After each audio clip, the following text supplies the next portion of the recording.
Aiken County's history goes deeper than most people know. 7 black men helped shape the county during Reconstruction, but their story was almost lost. At the Aiken County Courthouse, a monument honors the county's founders. They were politicians, businessmen, and even a postmaster. All this happened in 1871, right after black men won the right to vote. So African Americans won 60% of the seats, so they had some political power at the time to create Aiken County. Hamburg, which was in Edgefield County. Wayne O'Brien runs Aiken Center for African American History, Art, and Culture. He's also related to one of the county's founders. Inside the center's America Room, he's preserving their history and documents photos and stories. And a lot of those things were left out of the history books. Robert Brown Elliott and Samuel Jones Lee helped push the bill that created Aiken County. Charles Hayne backed the measure in the Senate.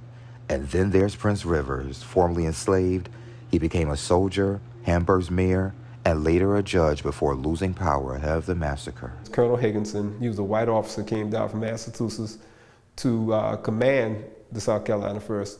And he said that this guy was so markedly talented that if there was ever a black monarchy in South Carolina, he would be the king. And I don't think it's a history that should ever be forgotten. That's Keith Rivers, Prince Rivers' third great-grandson.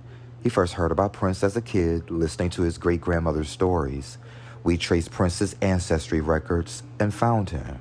She was so proud of the fact that he fought in the Civil War, and she talked about how good of a soldier, how brave a soldier he was. For Keith, it's about keeping that legacy alive. He sees Prince's influence in his own family, from business to community work. So you see his legacy, even though we never knew about him growing up as much as I did, but we see that characteristic is inside all of us, passed down through generations.